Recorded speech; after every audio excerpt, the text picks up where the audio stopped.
अलैकुम dear students.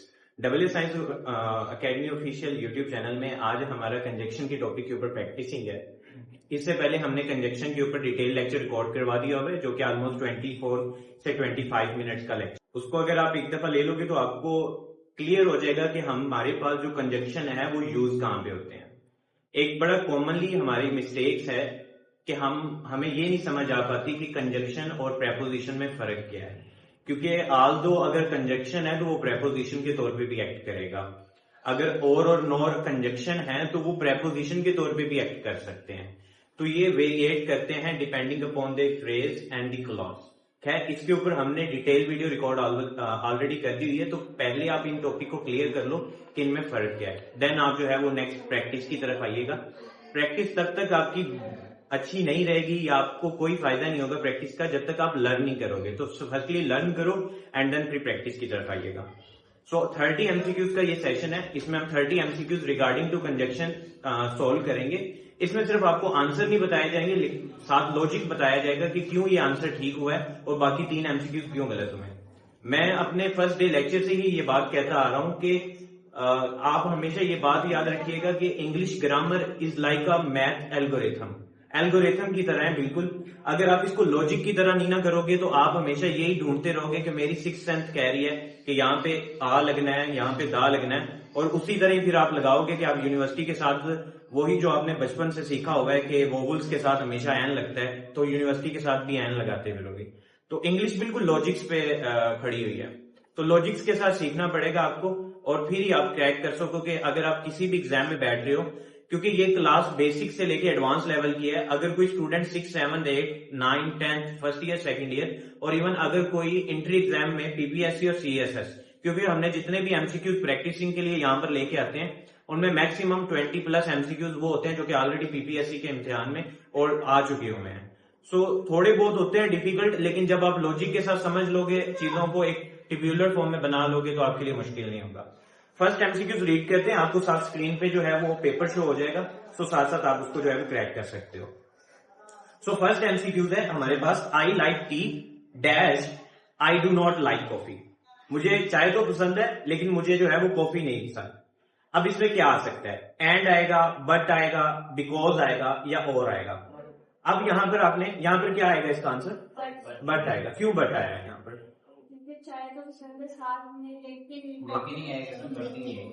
Exactly यहाँ पर एक चीज है, मैं उसको एक्सप्लेन कर देता हूँ हर एक एमसीक्यूज को, कि जो हमारे पास एंड का यूज है ये कनेक्शन सिमिलर चीजों के दरमियान कनेक्शन बिल्ड करने के लिए यूज होता है। मिसाल के तौर पर मैं कहूं कि मेरे पास ब्लैक शर्ट है, मेरे पास साथ ग्रे शर्ट भी है, सो कनेक्शंस बिल्ड कर रहे हैं। सिमिलर चीजों के दरमियान जब कनेक्शंस बिल्ड करने होते हैं तो उसके लिए आप एंड का यूज करते हो। बट का यूज आप तब करते हो जब आपने कंट्रास्ट या ऑपोजिट चीजों को एक्सप्लेन करना हो।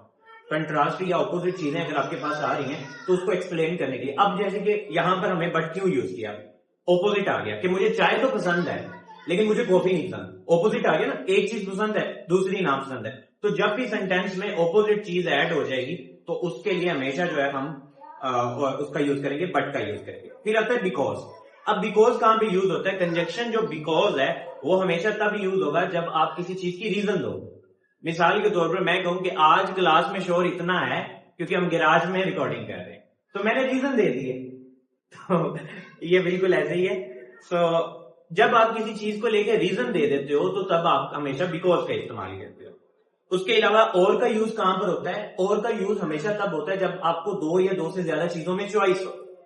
मिसाल के तौर पर एग्जांपल देता हूं कि मैं यहां पर व्हाइट बोर्ड पे लिखने के लिए या तो ब्लैक से लिख लूं या तो मैं रेड से लिख लूं, तो मेरे पास चॉइस है दोनों में से।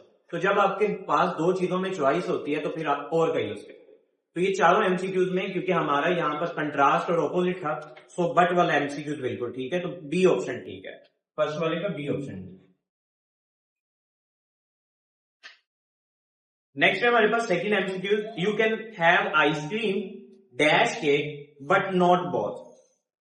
आप जो है आप कह रहे हैं कि आइसक्रीम या केक, कॉमनली हमारे घरों में भी क्या हम कहते हैं, या आइसक्रीम खा लो या केक ले लो।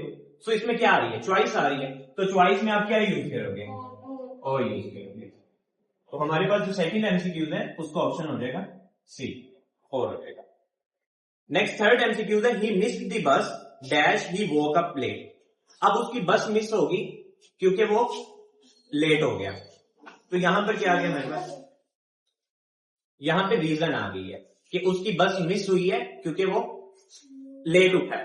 तो जब आपकी रीजन आएगी तो आप क्या यूज करोगे, बिकॉज का यूज करोगे। तो हमारे पास जो थर्ड एमसीक्यूज है उसका सी आ जाएगा ऑप्शन बी। नेक्स्ट फोर वाला है हमारे पास, it was raining dash we took an umbrella. अच्छा ये बात जरा देखिएगा, वो ये जरा समझ लीजिएगा, ये एक एक्स्ट्रा ऑप्शन अच्छे से। अब हमारे पास है it was raining dash we took an umbrella. अब आप लोगों ने मुझे बताना है बट आ सकता है, नहीं आ सकता क्योंकि यहां पे कोई ऑपोजिट चीज नहीं चल रही। पहले स्टेटमेंट को समझो, वो कह रहे हैं कि बारिश थी इसलिए अम्ब्रेला लानी पड़ी, यानी बारिश हो भी सकती है या बारिश हो रही है। तो ये क्या है, जब आप किसी चीज को ऑलरेडी अडोप्ट कर लेते हो किसी एक रिजल्ट की बुनियाद पे, रिजल्ट क्या है कि बारिश हो रही है, उसके लिए आपने क्या अपने प्रिकॉशंस वगैरह तैयार कर लिए, आपने अम्ब्रेला लिया। सो जब आप किसी एनी रिजल्ट के लिए ऑलरेडी अपने आप को प्रिपेयर कर लेते हो तो रिजल्ट के प्रिपरेशन से के लिए हम यहां पर यूज कर लेते हैं सो का। बाकी इन सब की यूज जो है वो ऑलरेडी हमने कंजक्शन में रिकॉर्ड करवा दिए हुए हैं, आप उसकी प्लेलिस्ट में यूट्यूब में चेक कर लें कंजक्शन के टॉपिक को, आपको क्लियर हो जाएगा वो बात। सो हमारे पास जो फोर वाला है उसका ऑप्शन डी होगा। फिफ्थ वाला है she represent both school the city. अब याद रखिएगा जब भी सेंटेंस में आपका एक यूज हो जाए, बोथ का यूज हो जाए, तो बोथ हमेशा अपने साथ एंड लेके आता है। ये कनेक्शन है, बोथ और एंड का आपस में कनेक्शन है। सेंटेंस में बोथ यूज हो गया तो आपने जो है वो दूसरा अपने इसके साथ एंड का यूज करना ही करना है, तो इसका एंड आपने साथ ऐड कर लेना है। यानी आपने सेंटेंस में देखा बोथ आ गया तो इसके साथ एंड ही लगेगा कंजक्शन के तौर पे। इसके अलावा 6 और 7 जो एमसीक्यूज है उसमें देखिए neither Sam and dash John attend the meeting, और 7 वाला है either you study hard you will fail the exam. अब यहां पर दोनों में आइदर और नाइदर, आइदर और नाइदर हमेशा अपने साथ नॉर लेके आएंगे। कंजक्शन में जब भी आइदर और नाइदर का यूज होगा तो उसमें हम क्या साथ लेके आएंगे, नॉर साथ ऐड करेंगे। तो ये दोनों का ऑप्शन जो है वो 6 और 7 का ऑप्शन बी होगा। 5 का ए और 6 का बी एंड 7 का बी। 8 हमारे पास है dash it was called he did not bear a jacket. अच्छा इसमें जो है हमने और को भी देख लिया, सो को भी देख लिया, बिकॉज को भी देख लिया, आल्दो। अब इसमें क्या आएगा, आल्दो आएगा। क्यों आल्दो आया है, एक बात याद रखिएगा, आल्दो तब आता है जब आप अनएक्सपेक्टेड बात बता रहे हो। होना कुछ और चाहिए था, बाहर बहुत ज्यादा सर्दी है तो जैकेट वियर करनी चाहिए थी, लेकिन जैकेट वियर नहीं की गई, यानी अनएक्सपेक्टेड बात हो रही है, वो काम जो कि नहीं होना चाहिए था वो हो रहा है। तो जब ऐसी कंडीशन है तो उसके लिए आप आल्दो का यूज करते हो। अगरचे, यानी अगरचे तो बाहर ठंड है लेकिन उसने जैकेट नहीं वियर की, अनएक्सपेक्टेड बात है ना, करनी चाहिए थी। ऐसे ही कह दूं कि बारिश हो रही है लेकिन वो अम्ब्रेला नहीं लेके जा रहा, तो इस कंडीशन में भी आप क्या यूज करोगे, आल्दो यूज करोगे। यानी एक काम होना चाहिए था लेकिन वैसा नहीं किया गया, तो तब हम आल्दो का यूज करते हैं एज अ कंजक्शन के तौर पर। तो हमारे पास यहां पर जो 8 वाला ऑप्शन है उसका भी आंसर होगा ए वाला। 9 है हमारे पास, we can not go outside it stop raining. अब वो ये सिंपल सा आपको पता है, कह रहे हैं जब तक बारिश नहीं रुकेगी तब तक मैं बाहर नहीं जाऊंगा। तो जब तक की इंग्लिश क्या होती है, अंटिल। तो एग्जैक्टली अंटिल इसमें आ जाएगा आंसर। 9 वाले का ऑप्शन सी वाला ठीक होगा। नेक्स्ट 10 हमारे पास, आई लुक्ड फॉर माई की dash I could not find them. अब यहाँ पे वो कह रहे हैं कि I look for my keys, मैं अपनी जो है वो कीज ढूंढ रहा था लेकिन वो मुझे नहीं मिली। बट आएगा, ऑपोजिट आ गई बात कि एक काम होना चाहिए था लेकिन वो वैसा नहीं हुआ, तो ऑपोजिशन आ गई या कंट्रास्ट आ गया है, तो उसमें हमारा ऑप्शन बी वाला ठीक है। 10 11 है, do you want to buy bus and buy train. अब तो आप जो है वो ट्रेन के थ्रू जाना चाहते हो, यानी ट्रेन के जरिए जाना चाहते हो या फिर बस के जरिए, तो आपके पास क्या आ गया, चॉइस आ गई। तो चॉइस में आप क्या यूज करते हो, और का यूज करते हो। तो हमारे पास इसका ऑप्शन जो है सी हो जाएगा, 11 का ऑप्शन सी। 12 है, she is very smart and dash hard working. अब देखो वो स्मार्ट भी है और हार्ड वर्किंग भी है, दो चीजें आपस में बिल्कुल कोलैब कर रही हैं। तो सिमिलर चीजें जब आपस में कोलैब करती हैं तब हम क्या यूज करते हैं, एंड का यूज करते हैं। तो यहाँ पे एंड आ जाएगा मेरे पास।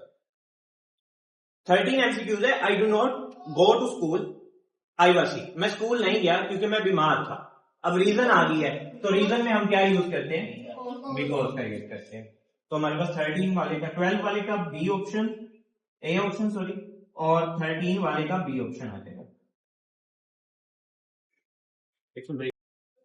नेक्स्ट हमारे पास एमसीक्यूज है। MCQs number 14, he run fast dash he missed the train. अब वो तेज तो भागा लेकिन उसकी ट्रेन फिर भी जो है वो मिस हो गई है। तो कंट्रास्ट पाया जा रहा है, ओपोजिशन पाई जा रही है। दो ही वर्ड है यहाँ पर, बट के लिए दो ज़हन में बिठा लो बात, या तो ओपोजिट होगी या तो कंट्रास्ट होगा, ठीक है। तो वो तेज भागा लेकिन फिर भी ट्रेन चली गई, तो ये ओपोजिट बात है, तो इसके लिए हमारे पास बट का यूज होगा, 14 का बी ऑप्शन होगा। 15 है, you will get the prize, you will the race. अब यहां पर एक नया वर्ड ऐड हो रहा है हमारे पास, इफ। आई थिंक तो यहाँ इफ जो है that will showing a condition, कि अगर तुम मेहनत करोगे तो तुम्हें प्राइज मिलेगा, यानी कंडीशन रख दी गई है। जब किसी सेंटेंस में आप कंडीशन रख दो कि एक काम करोगे तो ही अगला काम होगा, तो कंडीशन वाली सेंटेंस में आपका क्या यूज होगा, इफ का यूज होगा। सो 15 वाले का ऑप्शन। 16 है, you can not pass the test, you studied hard. अब आप तब तक टेस्ट पास नहीं कर सकते जब तक कि आप स्टडी हार्ड नहीं करोगे, तो इसके लिए हम अनलेस का यूज करेंगे, क्योंकि हमारी एक सिंपल लैंग्वेज में भी यही यूज होता है कि जब तक कि तुम नहीं करोगे मेहनत तुम नहीं पास होगे। सो हमारे पास अनलेस का यहां पर यूज होगा, फिर 16 वाले का बी ऑप्शन होगा। 17 है हमारे पास, I arrive the station dash the train had left. अच्छा, ये कंडीशनल सेंटेंस में आ जाते हैं, वो हमारी इंशाल्लाह इसी में सीरीज चलेगी।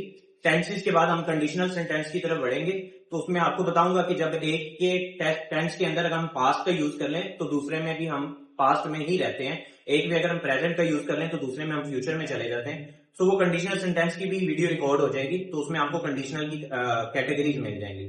सो लेकिन यहां पर कंजक्शन के यूज में आपको एक सिंपल बात बता देता हूं कि अगर आपके एक सेंटेंस में हैड लेफ्ट, यानी कि ये टेंस यूज हुआ है पास्ट परफेक्ट का, अगर एक सेंटेंस एक पूरे जो है दो क्लॉजेस में से एक क्लॉज के अंदर आपका पास्ट परफेक्ट का टेंस यूज हुआ है, तो उसके पीछे आपने हमेशा आफ्टर का यूज करना है।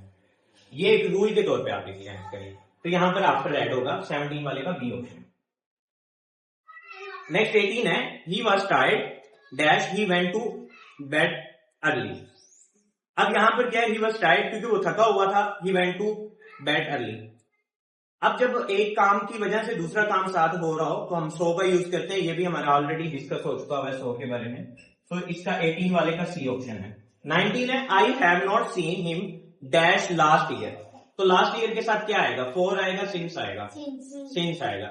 एग्जैक्टली सिंस और फॉर के ऊपर भी हमारी प्रेपोजिशन पे भी एक डिटेल वीडियो रिकॉर्ड है, क्योंकि एक सबसे ज्यादा कंफ्यूजन टॉपिक है, और हमारे फ्यूचर कंटिन्यूस परफेक्ट कंटिन्यूस में जितने भी टेंसेस आते हैं उसमें सिंस फॉर का यूज होता है। और बच्चे और स्टूडेंट और इवन मैंने मेरी अपने करियर में मुझे ऑलमोस्ट 7 से 8 साल हो गए इस फील्ड के अंदर, और मैंने एनालिसिस किया है कि इवन इंग्लिश टीचर इसमें बड़ा कंफ्यूज हो रहे होते हैं कि वो सिंस कहां पे यूज कर रहे होते हैं, फॉर कहां पे यूज कर देते हैं। एक जर्नल रूल तो लगा देते हैं लेकिन फिर जाके आगे जाके खुद ही उसी बात में फंस रहे होते हैं। सो इसीलिए सिंस फॉर का कॉन्सेप्ट तो लाजमी क्लियर कर लें। अगर कोई टीचर ये वीडियो देख रहा है या कोई स्टूडेंट है वट एवर, तो वो प्रेपोजिशन में हमारा सिंस फॉर पे एक डिटेल वीडियो रिकॉर्ड है, आप उसको लाजमी क्लियर हो जाएगा। जब आपको exact time of frame of reference clear हो तो आप फिर हमेशा यूज करते हो सिंस का। अगर आपको टाइम का exact frame of reference clear नहीं है तो आप फॉर का यूज करते हो।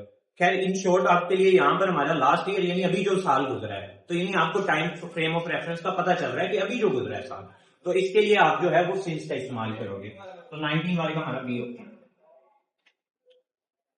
20 है, she can speak both English and French. अब दोनों ऑप्शन है, मतलब कि दोनों चीजें हैं कि उसको इंग्लिश भी आती है और साथ फ्रेंच भी आती है, तो एंड यूज होगा 20 वाले का, A option. Clean your room dash you go out to play. बाहर जाने से पहले अपना जो है वो रूम साफ कर लो, तो ये एग्जैक्टली पहले की वर्ड आ रहा है, सेंस आ रहा है, तो पहले बिफोर की हमारी जो है बिफोर को पहले, ये उर्दू इसमें है इसकी। सो 21 का ये ऑप्शन हो जाएगा। 22 है, I listen to music dash I was doing my homework. मैं म्यूजिक सुन रहा था। अब दो काम साथ साथ चल रहे हैं कि मैं म्यूजिक भी सुन रहा था साथ में अपना काम भी कर रहा था, तो दो काम साथ साथ चल रहे हो तो हम किसका यूज करते हैं, वाई का यूज करते हैं एग्जैक्टली। तो बी हमारे पास 22 का बी हो जाएगा। 23 है, the water was cold that we could not to swim. तो पानी गर्म था, पानी थोड़ी ठंडा था, उसकी वजह से स्विम नहीं किया। तो रिजल्ट पे जा रहे हैं, तो रिजल्ट पे जाने पे हम क्या करेंगे, सो का यूज करेंगे। 23 का हमारे पास सी ऑप्शन हो जाएगा। 24 है, he is poor dash he is honest. वो गरीब है लेकिन वो ईमानदार है। बट एग्जैक्टली कंट्रास्ट आ गया, तो हमारे पास बी ऑप्शन हो जाएगा 24 का, B. She can take the book dash then one. अब वो कह रहे हैं कोई एक किताब ले लो, चॉइस आ गई है, तो चॉइस में आप क्या यूज करते हो, और का यूज करते हो, तो 25 वाले का सी हो जाएगा। 26 है हमारे पास, I called him dash he did not answer the phone. Opposite पाया जा रहा है, कॉल की लेकिन उसने रिप्लाई नहीं किया, तो ऑपोजिट में आप हमेशा किसको यूज करते हो, बट का यूज करते हो, तो हमारे पास 26 का बी ऑप्शन आ जाएगा। 27 है, वी स्टेड इंडोर, हमें घर रहना चाहिए, इट वाज रेनिंग हेवीली।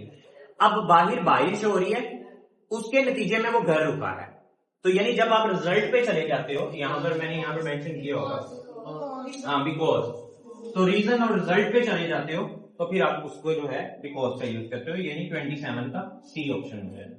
28 है, he is neither a doctor, और नाइदर और नाइदर के साथ किसका यूज करते हो, नॉर का यूज करते हो, तो हमारे पास बी वाला ऑप्शन हो जाएगा 28 का बी। 29 है, wait here dash I come back, इंतजार करो जब तक कि मैं आ ना जाऊं, तो ये अंटिल आएगा एग्जैक्टली, हमारे पास 29 का सी ऑप्शन आ जाएगा। 30 है, work hard dash you will fail.